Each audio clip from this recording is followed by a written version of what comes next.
At Christmas dinner, my grandpa lifted his glass and looked across the table with that soft, proud smile he always saved for rare moments. Then he asked, "So, do you like the house I bought you?" Every fork froze midair, as if the air itself had turned solid. My brain stalled. What house? For a heartbeat, no one breathed. My mom's hand slipped off her wine glass, her face draining of color. Grandpa's smile disappeared in an instant. He pushed his chair back, the scrape echoing like a warning. "Show me the deed, right now." That was when the room cracked open, when everything we'd all been pretending suddenly collapsed. But what none of them knew, what even Grandpa had no idea about, was that this moment wasn't an accident. This dinner had been set in motion long before any of them sat down. 2 weeks earlier, I wasn't thinking about real estate, deeds, or gifts.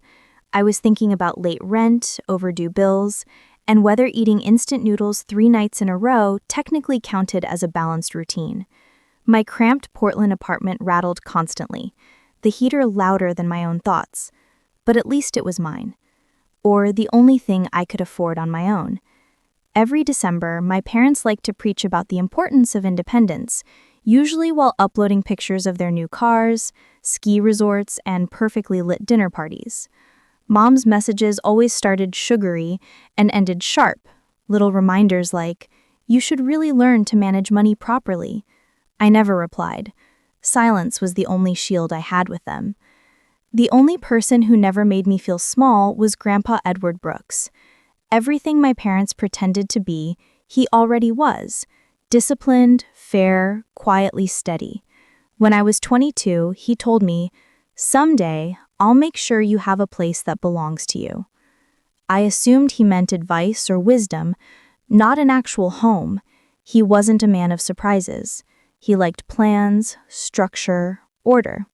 So when he called me a week before Christmas with a strange excitement in his voice and said, "This year, I have something special for you," I brushed it off. "Grandpa, you don't have to give me anything." He just chuckled. "It's already done." I didn't think much of it until later that night when I found myself scrolling through my parents' latest party photos. Wine glasses raised, over-polished smiles, captions like, "Family means everything." It felt like an inside joke I wasn't invited to understand. I told Clara about his call the next day while we sat in our usual cafe, pretending to work behind our laptops. She raised an eyebrow.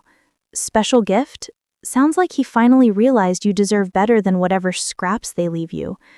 I laughed without meaning it, or it's just another life lesson wrapped like a present. Outside, Christmas lights flickered against the cold rain. Inside, my coffee had gone cold without me noticing. I had no idea the gift he meant wasn't waiting under a tree. It was already tangled in secrets that weren't mine. A few days later, while searching for a client invoice, an unfamiliar email appeared. The subject line read, "Congratulations on the successful sale of the Pacific Lane property." I almost deleted it, thinking it was spam, until I saw the address, Pacific Lane. My heart thudded. Years back, Grandpa had mentioned that street, said it was the kind of place where I'd finally get my sunlight. I reread the message, my stomach tightening. Sold. But sold to who? I called my mom, keeping my voice casual. Random question. Did Grandpa ever buy a house on Pacific Lane? There was a long pause, too long. Then she answered lightly, too lightly. "Oh, that? No, the market tanked that year. Nothing happened." I said slowly, "Because I just got this weird email." She cut me off, flustered. "Angelina, you shouldn't open things that aren't yours. You're always overthinking." And she hung up. Her calm sounded like fear. I barely slept. Every noise in my apartment felt like a reminder whispering, "They lied." The next morning, I traced the email to a realtor's office in Lake Oswego and called pretending to be a potential buyer. The agent casually confirmed the house had been sold 3 years ago under the name Thomas Brooks. My father. My mother. They sold it without ever telling me. When Grandpa called that evening to confirm Christmas dinner, I nearly told him everything, but the words stuck. I wasn't ready to shatter him. Instead, I said, "Yes, I'll be there. I'll bring dessert." When I hung up, snow fell softly outside, streetlights blurring through the white haze. Clara texted to check in. "I think my parents stole something that was meant for me," she wrote. "Then make sure they give it back themselves." I didn't reply. I just stared at the snow and whispered, "Christmas dinner it is." 3 days before Christmas, I drove through freezing rain to Grandpa's office. His assistant, Sarah, greeted me with her usual gentle smile, though something uncertain flickered behind her eyes. "I just wanted to drop off his gift early," I said, holding a small wrapped box even as my fingers trembled. She hesitated, then said softly, "Mr. Brooks thought you'd already moved in." The words didn't register. Moved in where? She looked around before pulling a manila folder from a drawer. "He's been talking for months about how proud he is that you're living in the Pacific Lane house." My pulse roared in my ears. Pacific Lane. She nodded. "He bought it 2 years ago. Said your parents handled the paperwork. In your name." She handed me a photocopy of the original deed, my name, bold and clear. Behind it, stapled neatly, was a sale agreement signed by Thomas Brooks. The cold outside hit me like a slap. I sat in my car gripping the papers until they wrinkled beneath my fingers. I wanted to scream, but all I heard was the soft click of my turn signal. I'd forgotten to turn it off. That night I called Clara. "They sold it," I said, numb. "They took what was mine and told him I had it." She was quiet for a moment before asking, "So what do you do now?" I answered, "I go to dinner." The next morning, I met with Mark Steele, Grandpa's longtime attorney. I didn't tell him every detail, just enough to make his jaw tighten. "You'll be there, right?" I asked. He studied me carefully. "Do you want me to protect him or expose them?" "Both," I said, in that order. When I left his office, snow was settling over Portland, making everything look untouched, clean, innocent. But I knew better. I went home, tucked the papers back into the folder, and placed it in my bag. My reflection in the window looked calm, like a version of me I didn't fully recognize. "They think they're the only ones with a plan, but so do I whispered. Christmas night arrived wrapped in warm lights and quiet dread. The Brooks family gathered around a long table that felt too big for hearts this fractured. The chandelier glowed, crystal glasses glittered, laughter floated lazily through the air, thin and rehearsed, like everyone was reading from a script. I sat across from my parents, pretending to listen to their polished stories about vacations and investments. Every word scratched against me. Grandpa sat at the head of the table, his presence as steady as always. I wondered what would happen when he learned the truth, when he realized the foundation of this family was held up by lies they told in his name. He lifted his glass. "To family," he said with genuine warmth. My mother smiled back, her lipstick catching the glow. "Always." I met her eyes for a second. There was something behind her expression, something that looked too deliberate.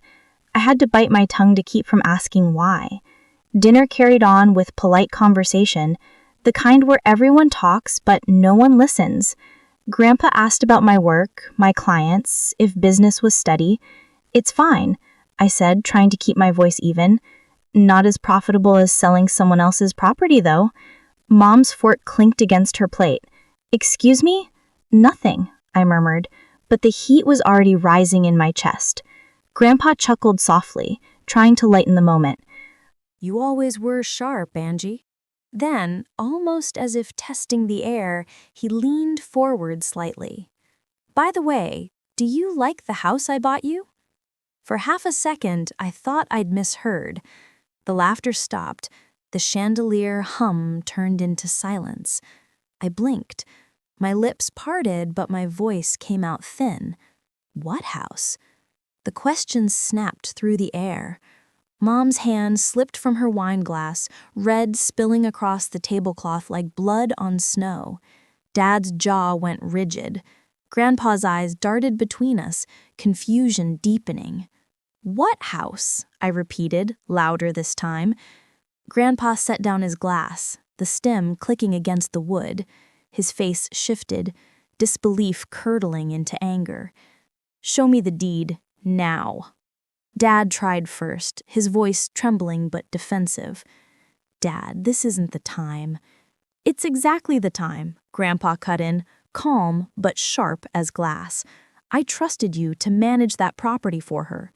Mom's voice cracked. "Edward, please. Lillian," he said, eyes locking onto hers. "Don't insult me with another lie." Every sound in the room felt magnified, the fire crackling, the grandfather clock ticking, my pulse pounding. Sarah appeared from the side doorway as if she'd been waiting for the cue. She handed Grandpa a brown envelope. He didn't even look at it before calling, "Mark."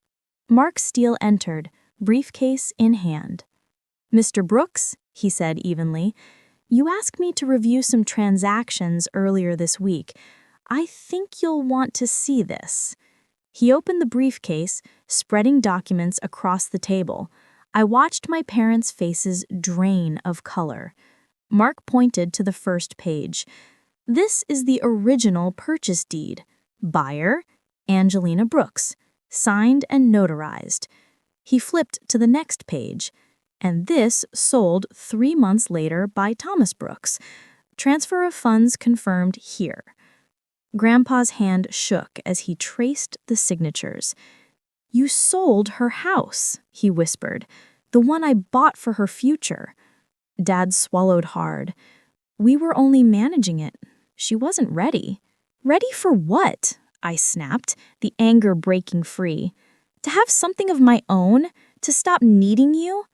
Mom reached for me, desperate. "Honey, we did it for you. You were struggling. We thought I pulled my hand away. "No, you thought you could hide it." The air was heavy with heat, the kind that comes before a storm.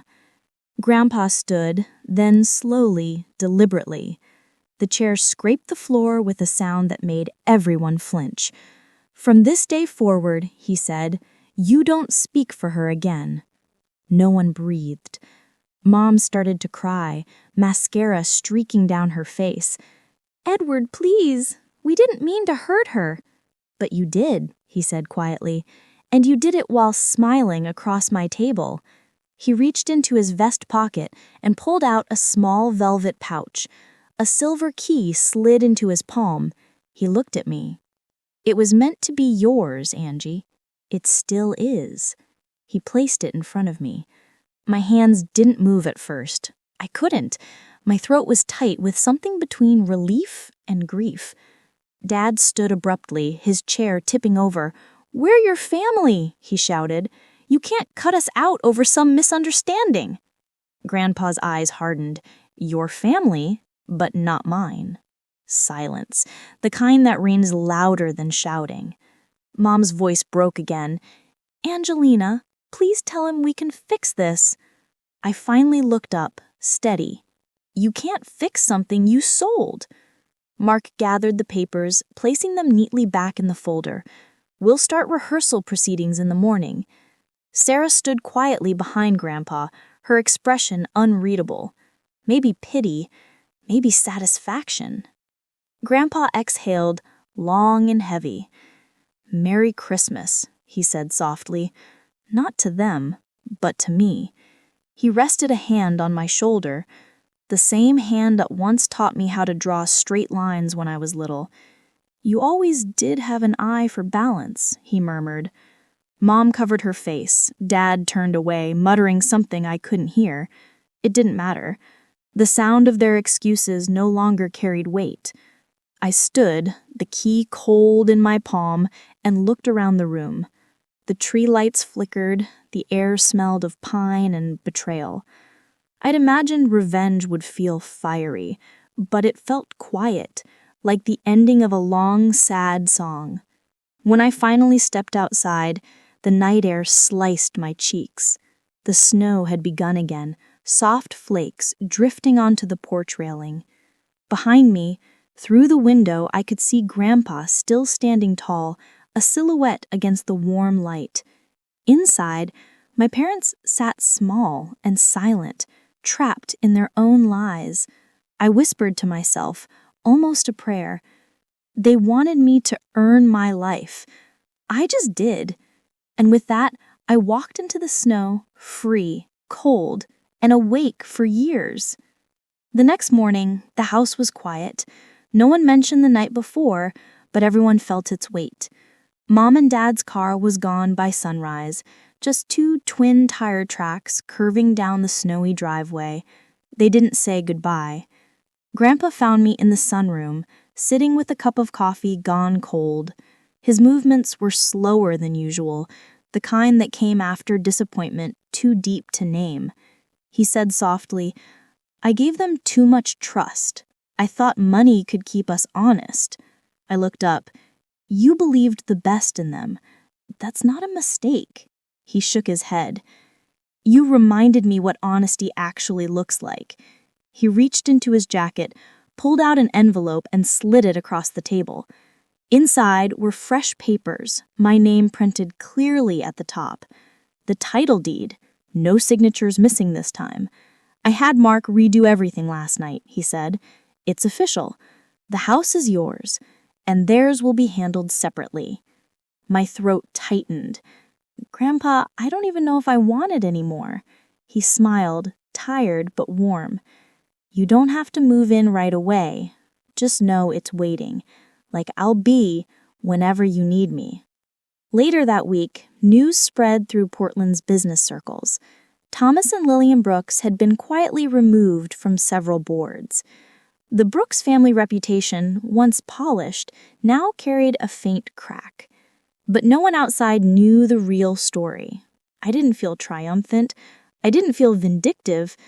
Just lighter. Over coffee with Clara, I told her I didn't win anything. I just stopped losing myself. She nodded, smiling. That's what winning actually looks like. When I left the cafe, snow had melted into a thin shine on the sidewalks.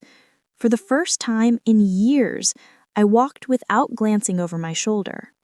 A week later, I drove to Pacific Lane. The street was quiet, lined with evergreens dusted in snow. The house stood there, white walls, tall windows, a front porch waiting like an open hand. I stepped out, the air crisp and clean, and held the silver key up to the morning light. For the first time, I didn't feel like someone's daughter or someone's disappointment. Just me. I turned the key in the lock and whispered, "Home." Justice doesn't always shout. Sometimes it just stands up. If this story hits something in you, share your thoughts and subscribe for more true family stories like this.